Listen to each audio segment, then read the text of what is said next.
So imagine this. You've been making the same series for more than 25 years, and your main cast ends up meeting a lot of people. How would you design more than 1,000 characters? Whenever I try to recommend One Piece to someone, I always get one of two complaints. For every time I've heard someone say, One Piece is too long, I've also heard someone say, the art style is ugly. Now, the first one is completely fair, but the second one always struck me as odd. Out of every single anime I've ever watched, or ones anyone I know has ever watched, the art style has never been the reason someone didn't watch an anime. So why is that? Why are there ugly characters in One Piece?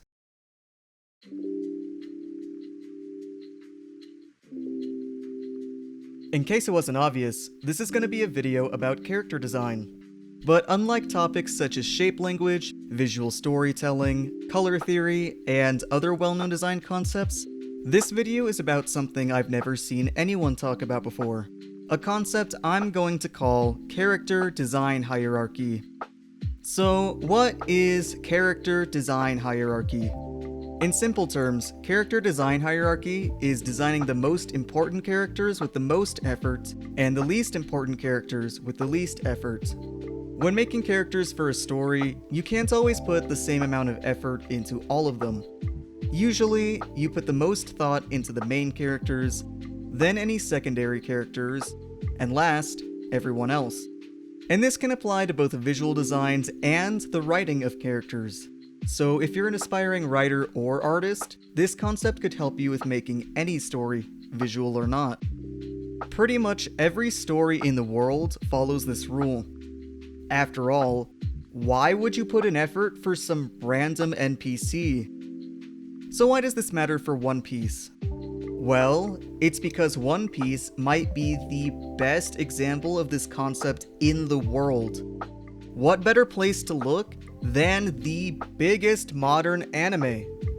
And oftentimes, character design hierarchy can be more complicated than just putting more effort into more important characters. A great way to show that is looking at One Piece. Analyzing how these characters are organized will give us as close to the pure fundamentals of this concept as possible, showing the ways that it can be expanded into a world of this size. So, not only will I show you how One Piece uses character design hierarchy, but how you can use it too.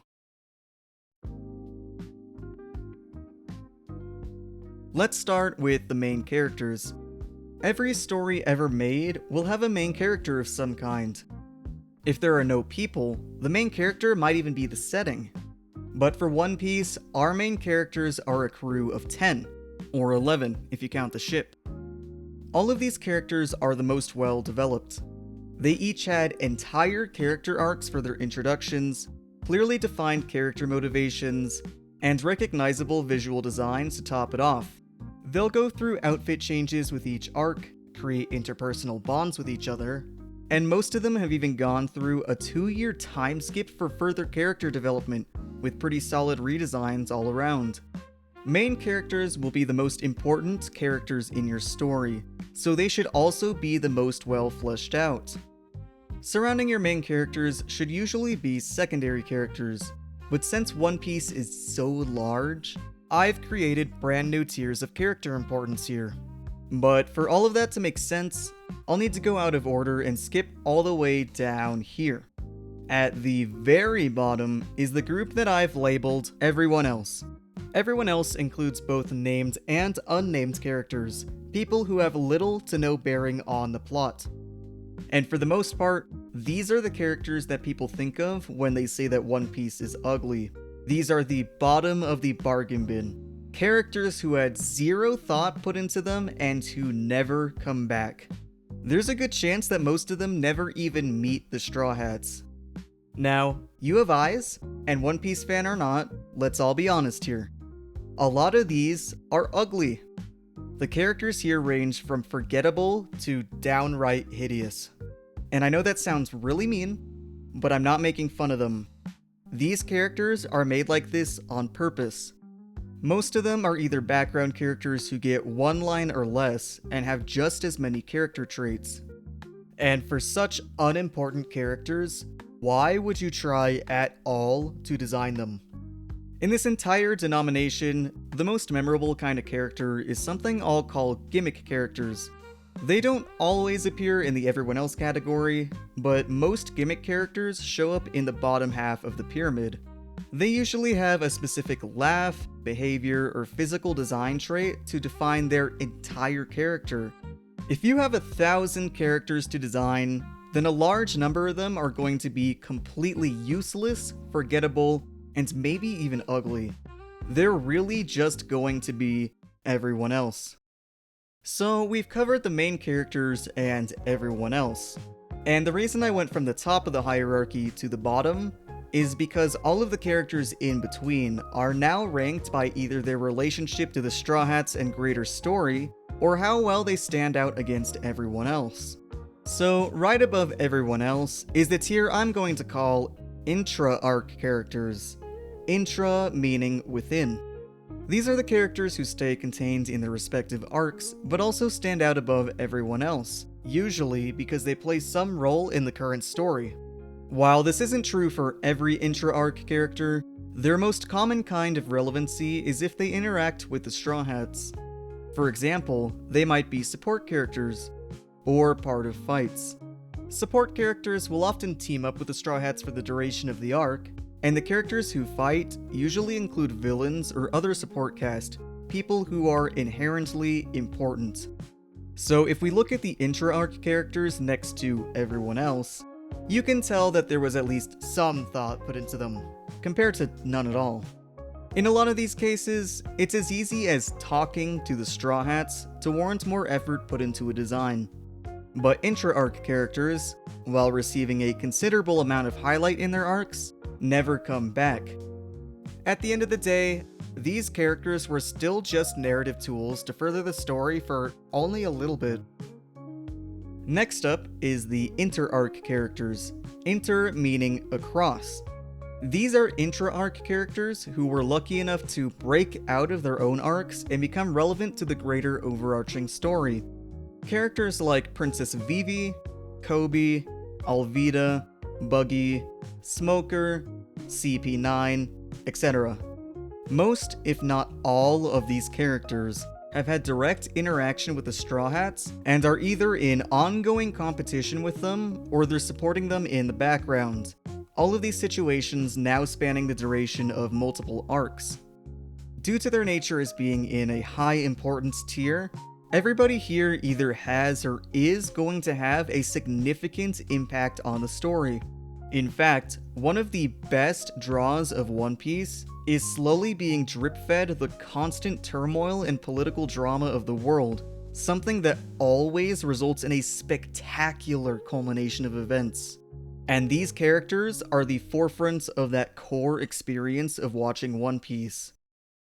One more thing to note about inter-arc characters is that many of them end up going through redesigns or outfit changes, something exclusive to many of the most important characters in the story. Notice that inter-arc characters are much more well designed than intra-arc characters. Looking at any of them, you can tell that not only are they coming back, but they're definitely going to be important later.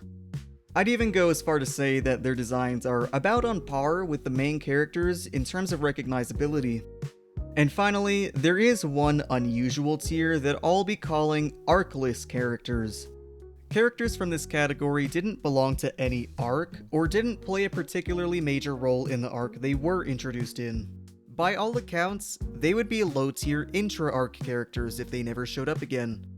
Most of these characters are introduced in ways that are pretty unconventional for One Piece standards, showing up in background scenes or scenes completely unrelated to the actual arc itself. Actually, some of them are just mentioned one day, and that's that. There's even a character introduced during a filler arc that has no relevance to the filler arc's story, and the filler arc itself has no relevance to the overall story other than the fact that he got introduced. All of these characters span across 2 or more arcs and become some of the most important characters in the story. What's interesting is that a couple of them even follow a reverse pattern to the typical inter-arc character, where instead of having an initial arc and showing up occasionally afterwards, they start with sporadic appearances and then have their specialized arcs later. There's many different ways One Piece has utilized these characters, but overall, the arcless characters almost always end up being the most important characters in the story, arguably creating catalysts that are more impactful than a lot of the things that the Straw Hats even do. And on top of that, some of these characters even go through redesigns, just like the regular inter-arc characters, something that's exclusive to the top half of the pyramid. Of course, arcless characters have designs on par with the main crew and other inter-arc characters, immediately recognizable and stand out in the world of One Piece. So that's how I've organized all of the characters in this extremely expansive world. If all of this helped you understand One Piece a little more, then why not subscribe? I have a lot more video game, anime, and other art analysis videos on the way, so showing support helps me keep making them. Now, on to the next segment. Having a character design hierarchy sets up expectations for your audience. When you either look at a character or read their description, it'll signify what level of importance they're going to have within the story. But many character designs in One Piece will use those assumptions to their advantage and end up communicating something that wasn't possible otherwise. So, here's the main ways that One Piece uses subversions to character design hierarchy to its advantage. I didn't mention it earlier, but there are more ugly characters outside of the everyone else tier. In fact, there are ugly characters at every level of the hierarchy, but there's also less and less the further you go up.